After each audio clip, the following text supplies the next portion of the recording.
Hi guys, this is your streamer Luke Carlos. On today's video, I'm gonna give you my review of X-Men '97 Episode 5, Trouble on X Island, and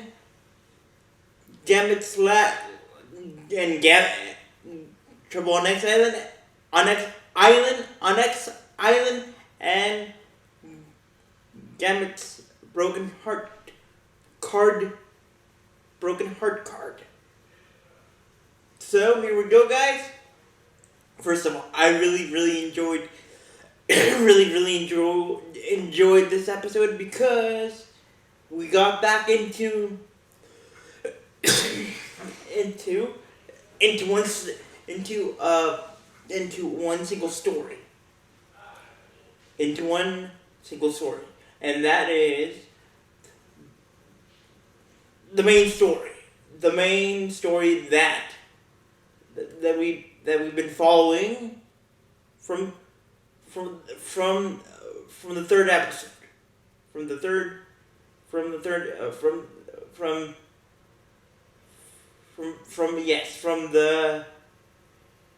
second episode until now. From the second episode,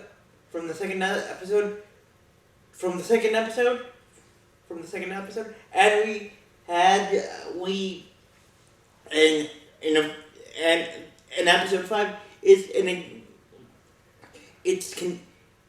is the continuation of where we left off in episode 2. At the end of episode 2, regarding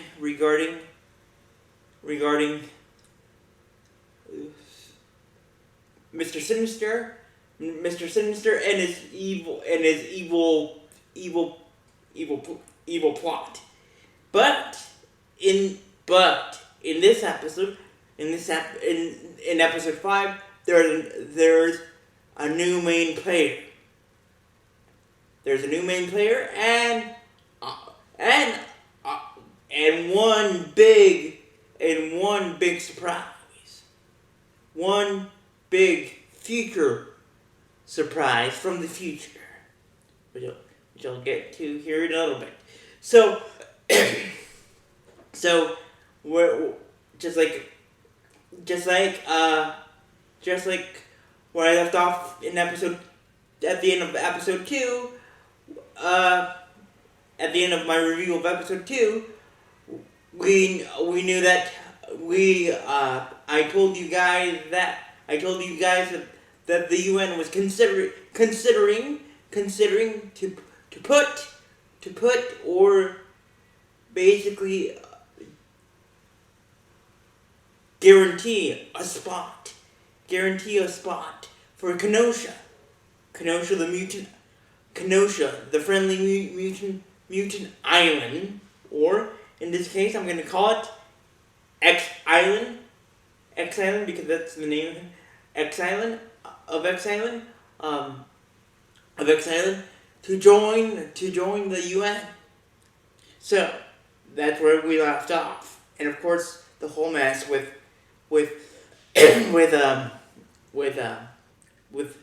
clone Gene and the actual Gene, but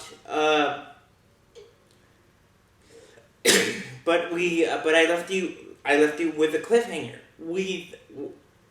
Clone Gene said to the real Gene that she needed to reconnect with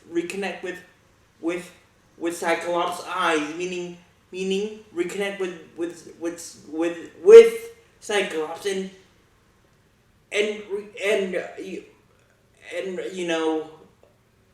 recuperate the time that she had forgotten her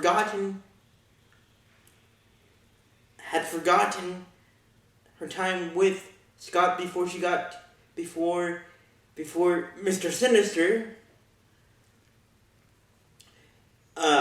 basically held real Jean captive in that in that in that uh, cylinder contraption. but but that then Clone Gene said to the real Gene, time for me to go, so I can leave you leave you alone with Scott, and you can rebuild your connection with him, and rebuild your relationship in general with Scott, and of course and of course Clone Jean, we didn't know where she where she went, where she left to after leaving the X Mansion. Well, apparently she had left for Kenosha. Yes, Kenosha. X Island, and Clone Jean, and several fellow ambassadors or fellow council members that of X Island, that X Island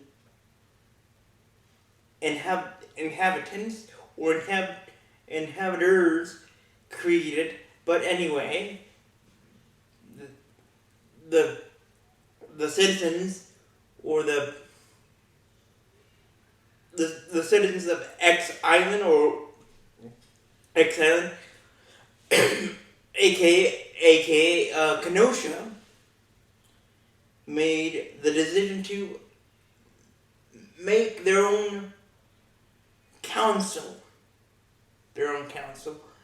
to make decisions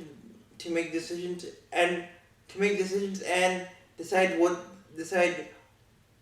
what's the best way forward for the entire island. So Clone Jean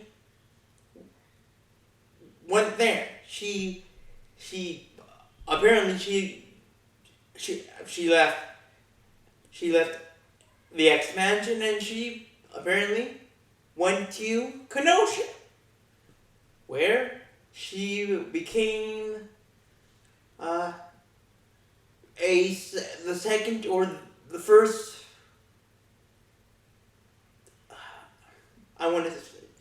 I can't. That's the word. The perfect word for Jean would be, for Clone Jean would be the main ambassador for the UN or persuasive ambassador for the UN to convince fellow UN nations to let Kenosha, X Island to join the UN. So the team. So meanwhile, the rest of the team went to X Island to see this monumental move for the island of Kenosha to join or become a part of the UN. Because probably, perhaps, if Kenosha joined the UN, mutants not only in Kenosha would get protected,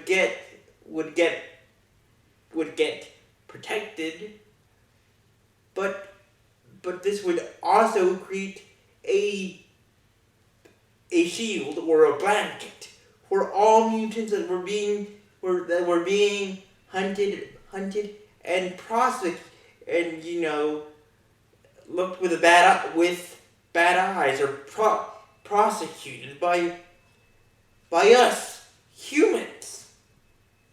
So that was it. But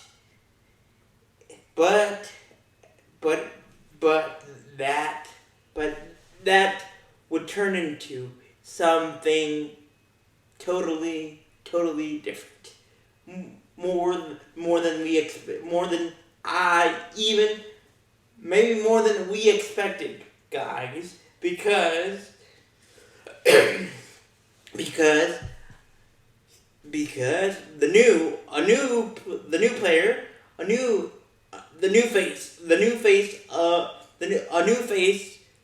face of evil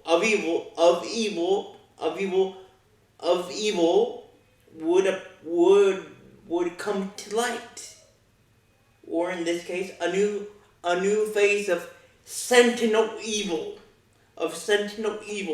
would come to light. Now, you would think that the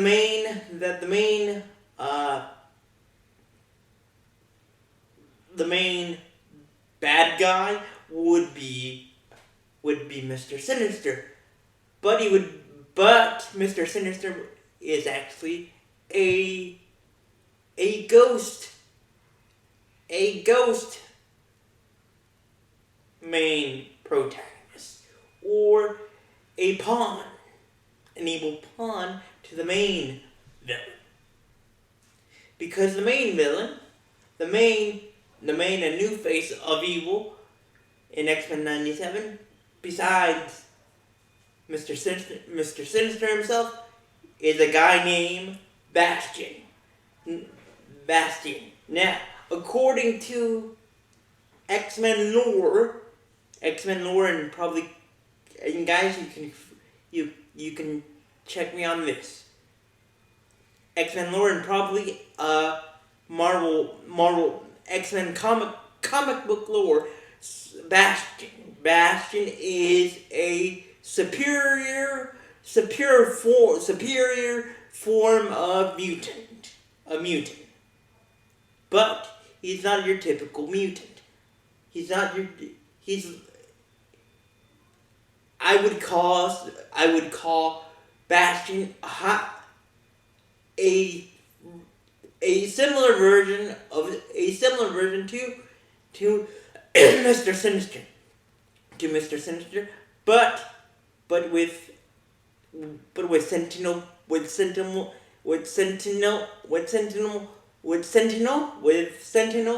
capacity. Meaning, what I mean by that is that Bastion is the reason why in the first episode of X-Men 97, we see the return of the Sentinel head big Sentinel machine. Well, he is the head Sentinel of all Sentinels. He's the main Sentinel.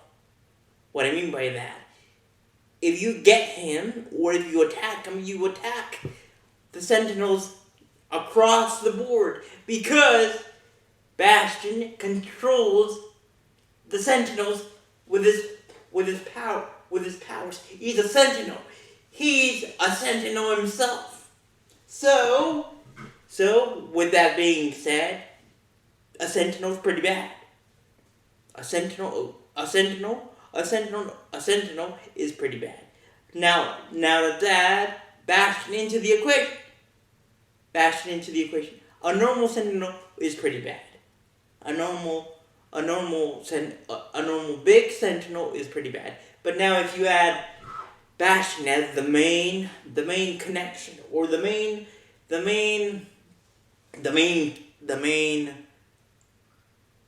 quarter, or the main quarter. What I mean by quarter, the main connector to all related sentinels. He's pretty bad. So apparently,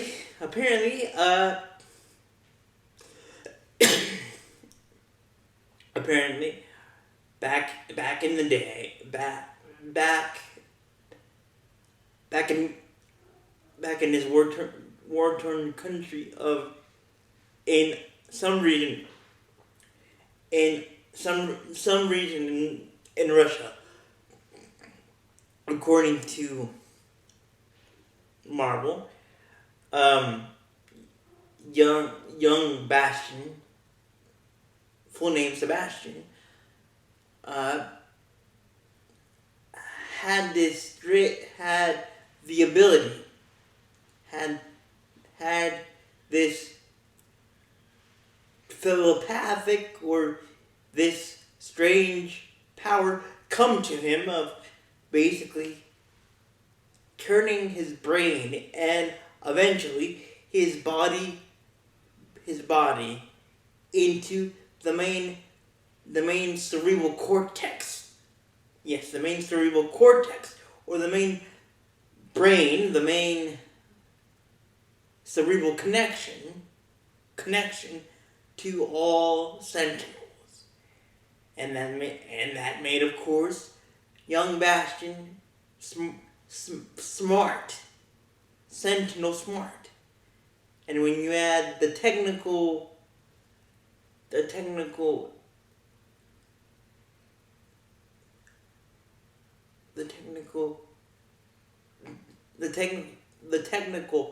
and evil masterpiece that all sentinels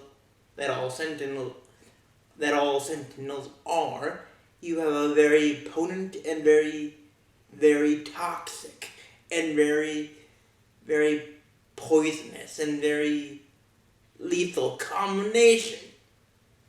So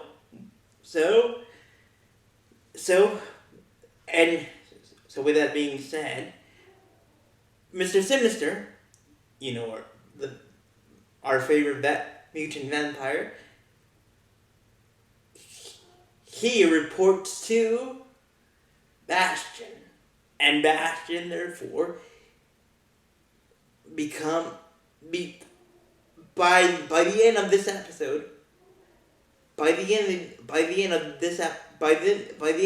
episode, Mr. Sinister turns from the main villain to a co-villain,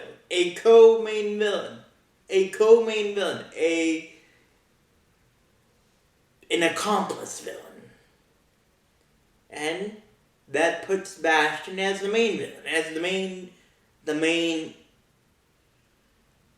Doctor Evil, if you will. So, with that being said, guys, Bastion is the main villain. But going back to the UN, going back to X Island, or aka Kenosha, everything is going to plan, and the UN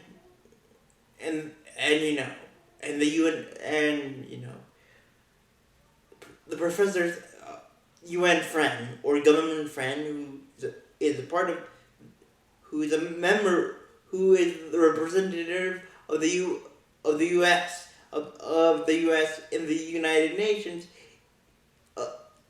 in the UN is pretty. It's set. Kenosha is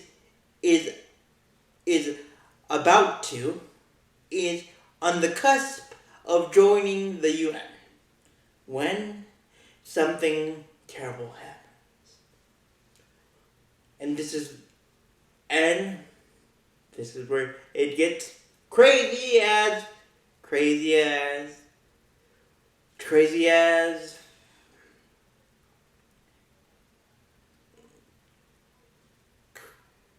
the Rock, crazy as the Rock, crazy as the Rock becoming for the first time WWE champion, just like when he became WWE champion for the first time.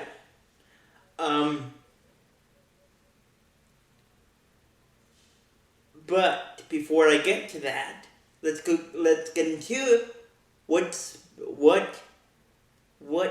I left off. Where I left you guys off regarding Rogue and Magneto. Now, like I said, Rogue and Magneto had a past between the two that we kind of got a hint of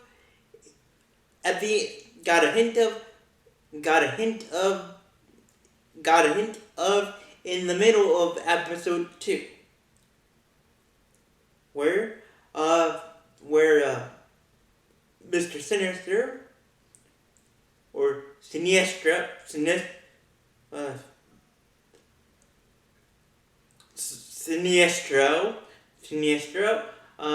got into Gambit's head and basically played with his vision and made him look and made Gambit's visualize something that we had no idea. Which actually came true in a way, but without Mr. Sinister manipulating Gambit's vision in his mind. So the big secret that we got a hint of by in the middle of episode 2 regarding Rogue and Magneto, the past between both of them was that Rogue and Magneto had some type of relationship.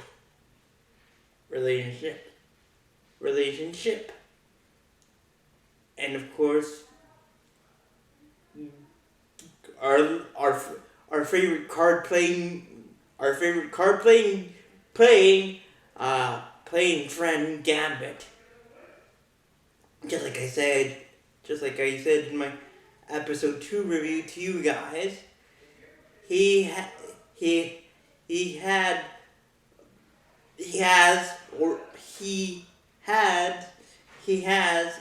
some awesome and very, very loving intentions towards Rogue.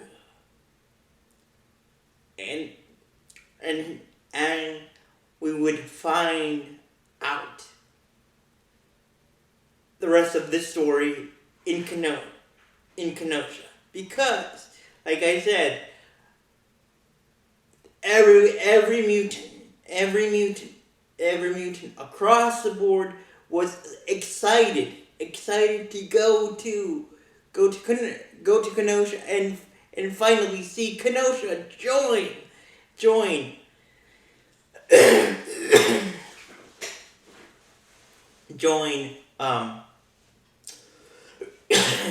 the UN. Everyone who was a mutant was in Kenosha. It was like it was like the Monaco.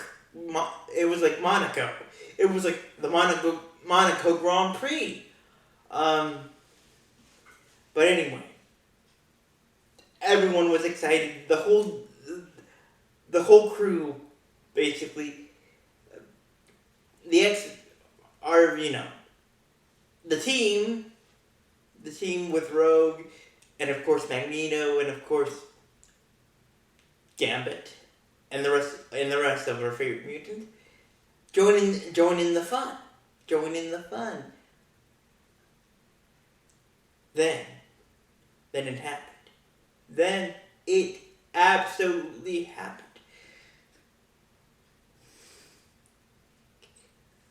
Bastion made his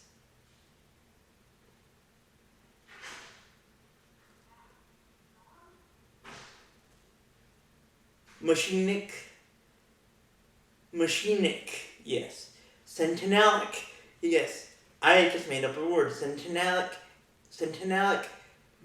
machinic, centenalic, and machinic, centenalic debut, or head centenalic, or cerebral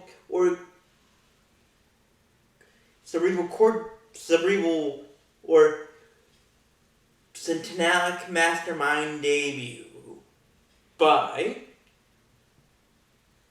destroying Kenosha to shreds. He basically destroyed it. But before that happened, guys, Gambit was like in his head.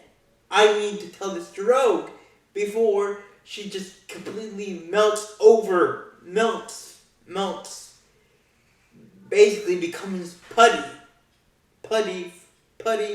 and falls for Magneto again. So Gambit did the most radical thing that he could think of, and basically tell Rogue that all this time, all the months, all for the past 2 years, because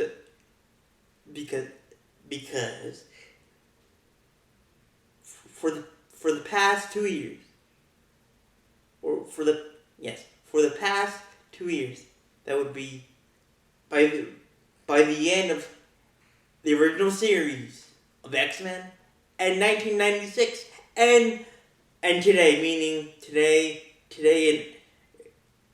in X-Men 97, meaning the year 1997,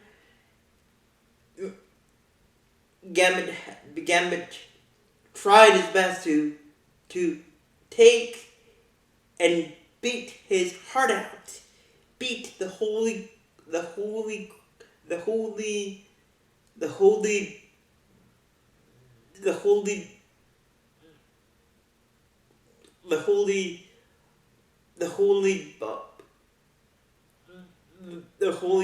heart, his holy heart out to get Rogue out of his heart, but he just couldn't, and he told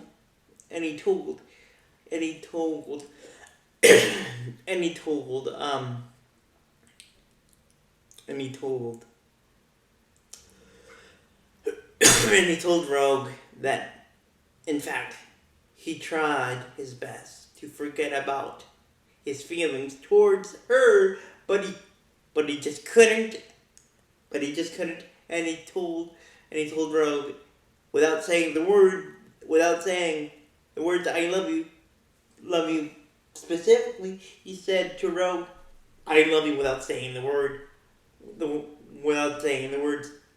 "I'm still in love with you." Then Rogue said, "Gambit, I know you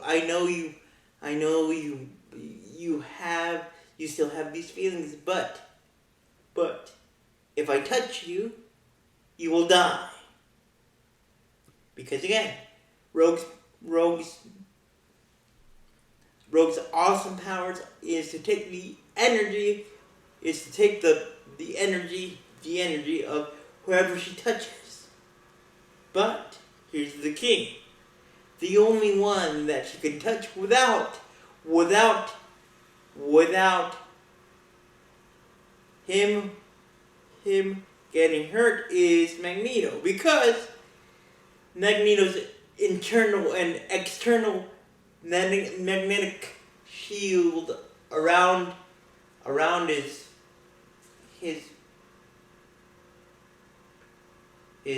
anatomy, or his anatomy sphere, yes, his anatomy sphere shield protects him from the powers that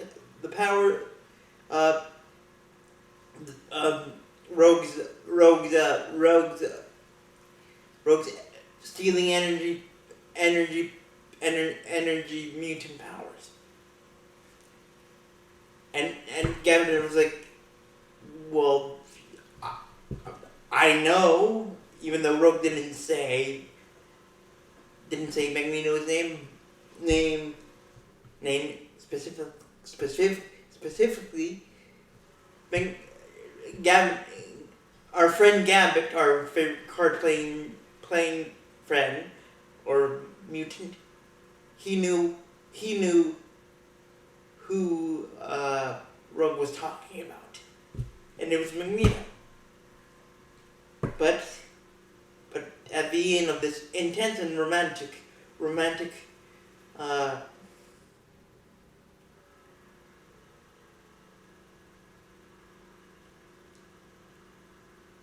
speech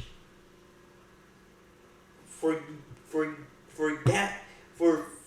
Gambit's sake, Gambit was like, I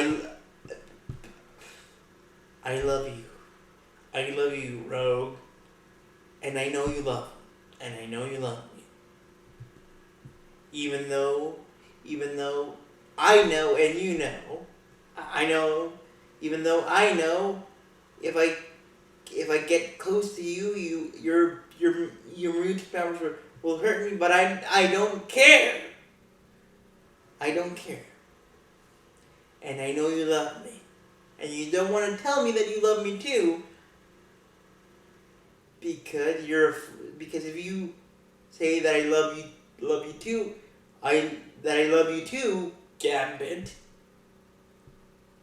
that will open the door for you to get close to me, and you will touch me, and then with your mutant, thanks to your abilities, the energy will be sucked out. But I don't. The energy out of me. The energy out of me will be sucked out of me. But I don't care. But I see now. That you love me, but you don't want to admit it. You don't want to be honest with yourself, Rogue. And you want to lie to yourself by saying, no, Gambit, I don't love you. I don't love you. I really love Magneto, or I'm starting to have to reignite the feelings that I used to have, to reignite or rediscover my feelings towards Magneto. And Gavin was like, and that's fine, but I want you to know, no matter what, or no matter how, or no matter if your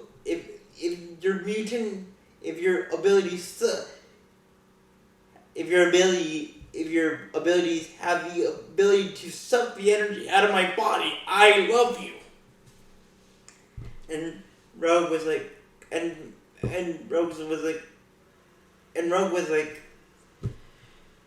without saying a word, right? I believe you guys can check me on this. without saying, I think she said 2 words, but after that, she went completely silent, and her eyes told a very, very, very, very, very, very, and I emphasize the word very, because very compelling, very compelling, very compelling, very compelling story.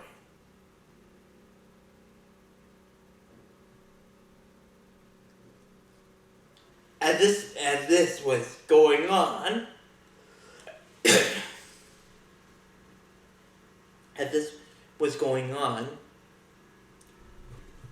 Kenosha was turning orange. Turning orange, meaning it was burning, basically in flames. Meanwhile, regarding Jean and Cyclops, they had found out that their little baby Nathan had grown up to be in the future to be the highly skilled and highly skilled and slash highly skilled and half cyborg named Cable.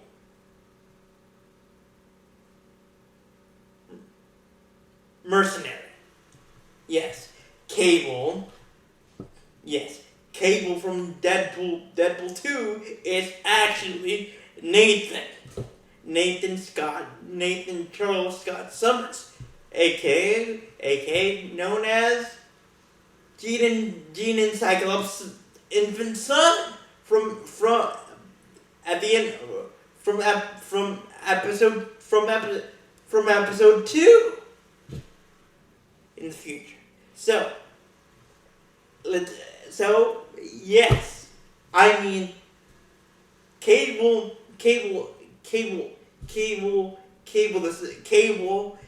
the son of one of Marvel's power couples. I mean, that's a page turner. That's a book chapter book cliffhanger. So, with Kenosha in Flames,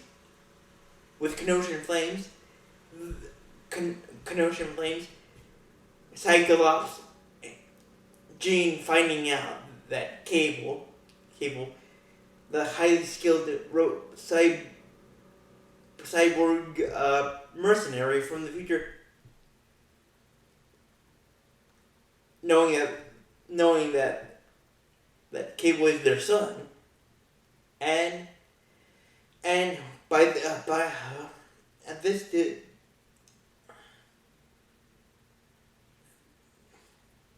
this time,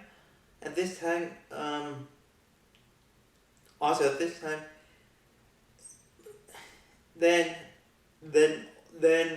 by the end, almost to the cliffhanger part, or midway. No, I'm gonna call this mid cliffhanger.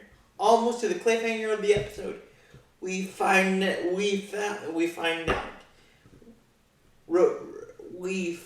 out that Rogue has made her decision regarding who she really loves, regarding Magneto or Gambit, and she tells Magneto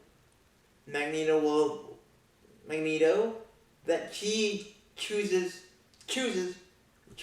Gambit. But tragically, the happy ending for Gambit and Rogue doesn't end in a happy ending because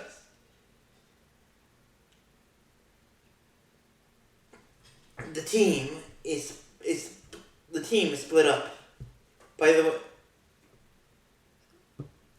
way, Rogue. By the way, Jubilee, Beast, and Ricardo are at the mansion. They're at the mansion watching this, watching the chaos of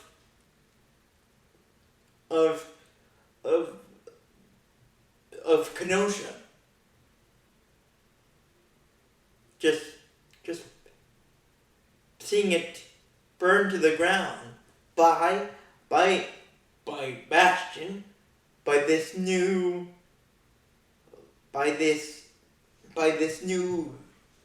main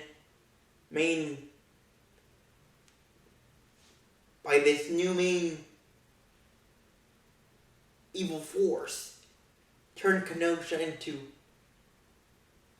a burning marshmallow. So the team is split up into several parts. Obviously,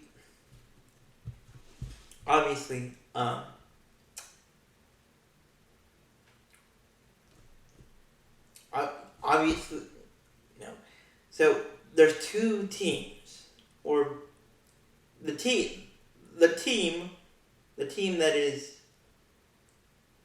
the team that is in Kenosha is split into three parts. Three teams. Cyclops and Jean, Gambit and Rogue, and of course Magneto by himself, and of course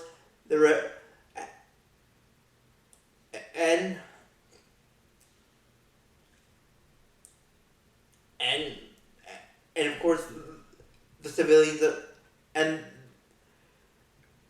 the civilians of Kenosha. They're split up into three sections. One section is being handled by Jean and Cyclops.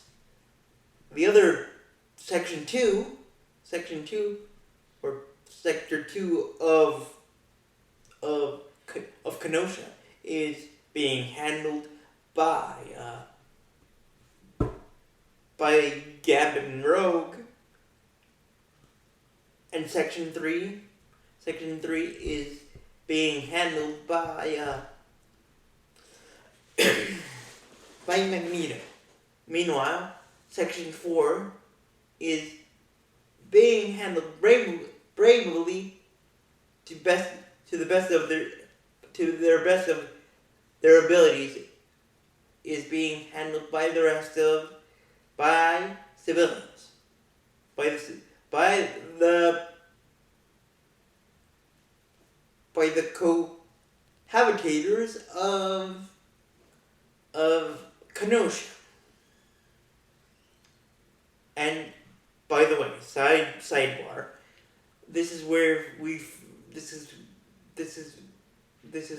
first see Nightcrawler come into the team. So section 1 is being handled by Jean and Cyclops pretty well, but their strong defense is collapsing. Rogue Gambit are in the same situation. Magneto is trying his best to contain Section 3 of the island from falling into Bastion's hands. Bastion's hands, and Sector 4 is being over, almost to the point of being taken over by Bastion and the Sentinels. Then in one last and glimmer of hope, we see the sections being almost being cleared out by Rogue, Gambit, Jean, Nightcrawler, Cyclops, and of course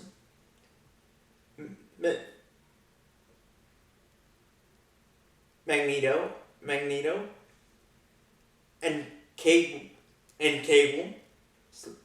aka Nathan. So, and this is where it gets very, very intense, guys. The team they can see the finish line. They can see that victory is almost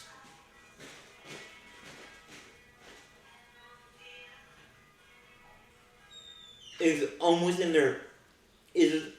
their hands. But then out of nowhere,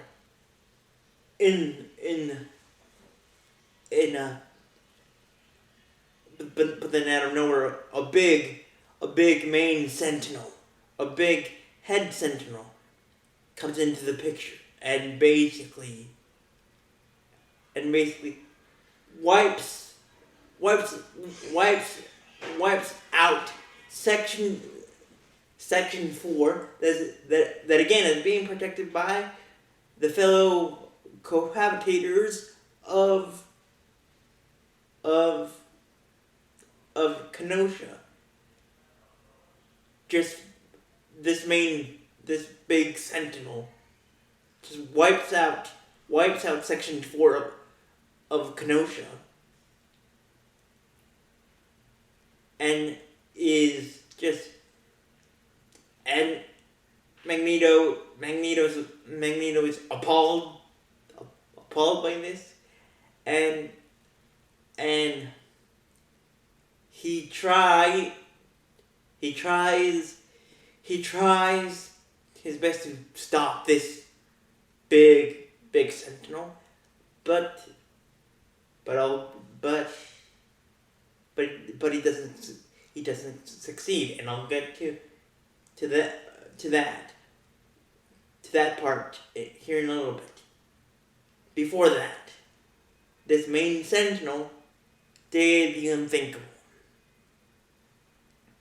This big sentinel did the unthinkable. This sentinel just brutalized Gambit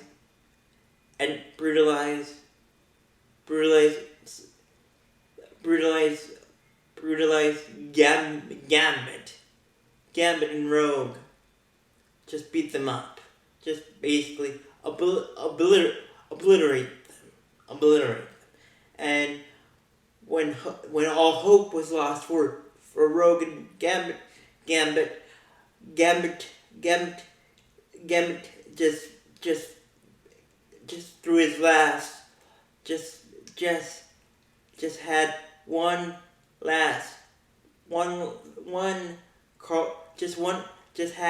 one idea or or in this case, one card left in his pocket to basically destroy this main big sentinel.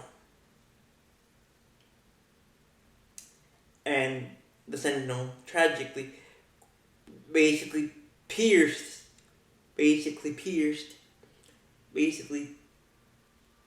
just killed the Gambit.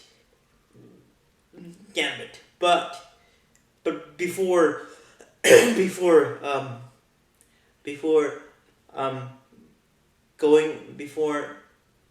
going into unconsciousness,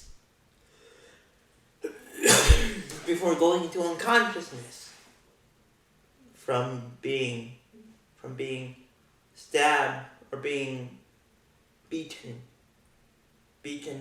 by the sentinel, and before going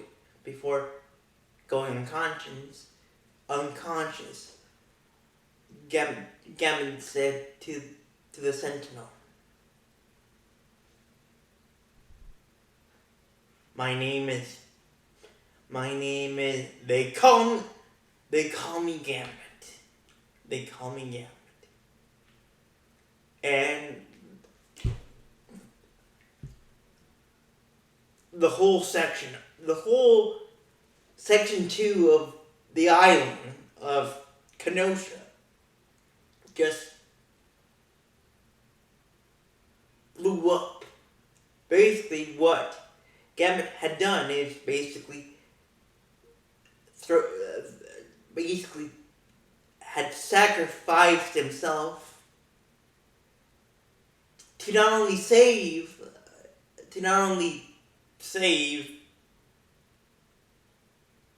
salvage what was left of X Island, aka Kenosha, but he saved the rest of the team with his life. Yes, guys. By doing this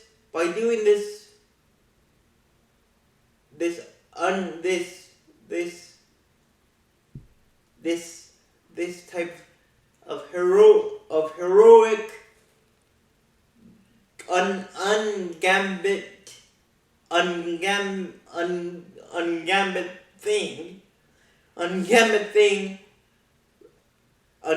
thing that we are not used to seeing from the character of Gambit. Gambit saved the rest of the team, and he saved Rogue's life, and he almost saved Magneto. But before Gambit did what he did, Magneto got himself in basically the big sentinel grabbed Magneto and just basically just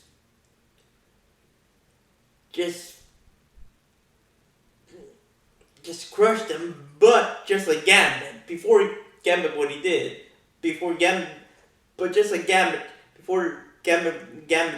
did, Magneto did a similar thing. He basically just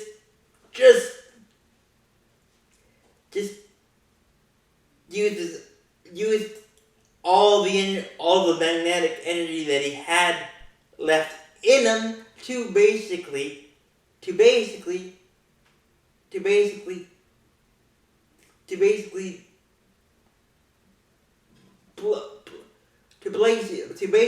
blow up another this other section, or section 1 of section 1 or sector 1 of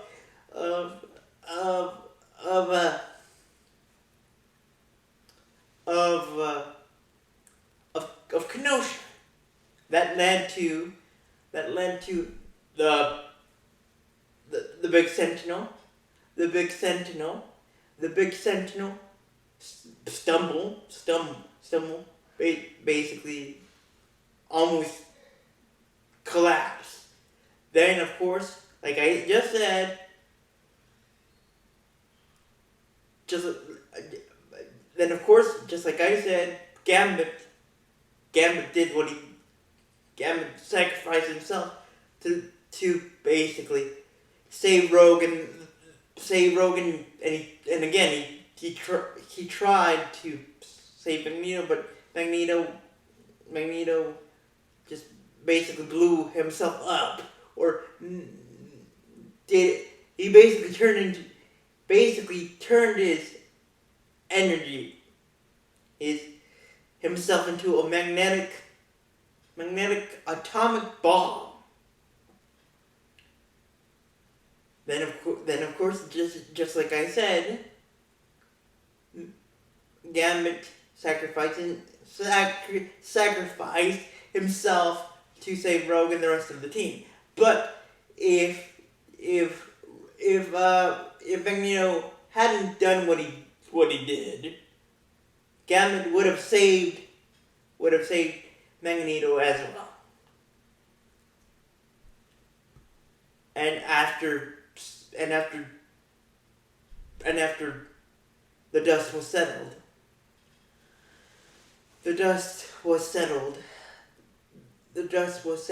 from Gambit sacrificing himself and salvaging what was left of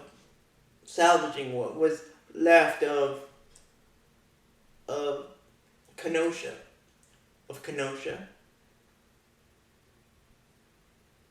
Rogue realized that Remy, Gambit's real name, or unmutant name, un-X-Men name, she knew that he was hurt, that Gambit was hurt pretty badly. Now, Rogue at this point had seen with her own eyes that Magneto blew himself up to salvage what was left of Kenosha as well. So when she saw Gambit just laying there,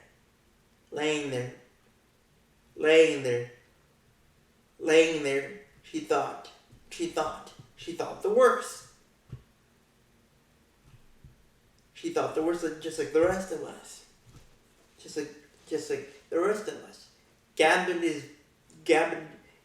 is hurt pretty badly. Probably broke some bones. But he's alive. But tragically, when Rogue got to Gambit,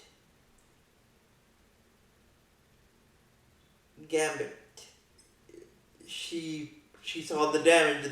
She saw the damage that the main Sentinel had caused onto Gambit, and she thought, just like I said, that Gambit would make it through, would survive, would basically just have broken bones and just hop back up and do his card tricks and play with his card deck that we know and love. But tragically, Remy did not make it. Yes, Gambit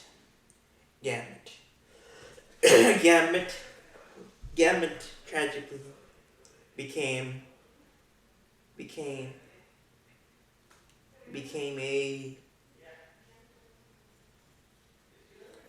a casualty.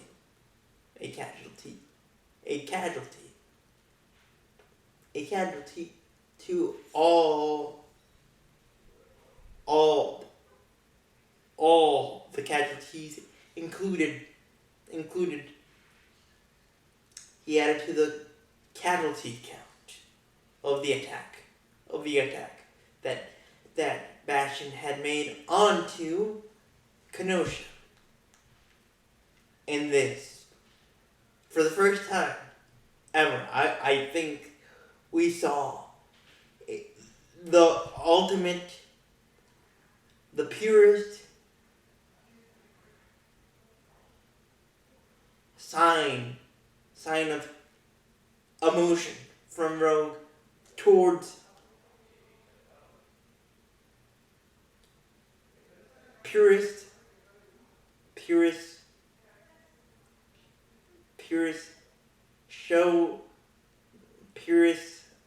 emotion from Rogue regarding herself and regarding Gambit. And she said to Remy's to Gambit's lifeless body,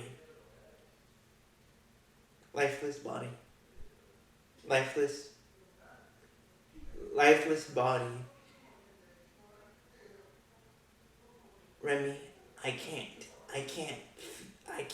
feel you. Why? Why can I not feel you? Meaning, why can I not feel your heartbeat? Why can I not feel your energy anymore? And guys, this, I think episode 5 is one of my favorite, at least in my top 2 favorite episode, top 3 favorite episodes of the season, of season 1 of X-Men 97.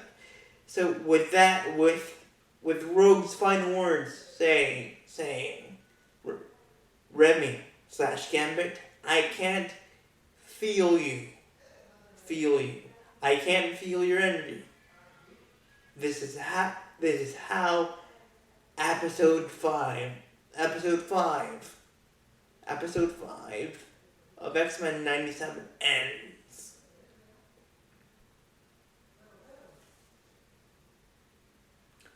So with that being said, guys, thank you for watching. Leave a comment and let me know what part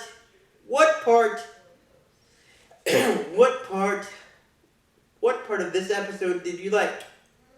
And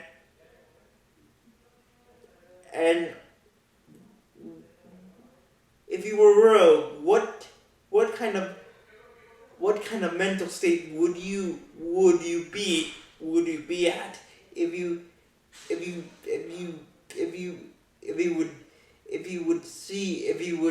were Rogue and saw that and just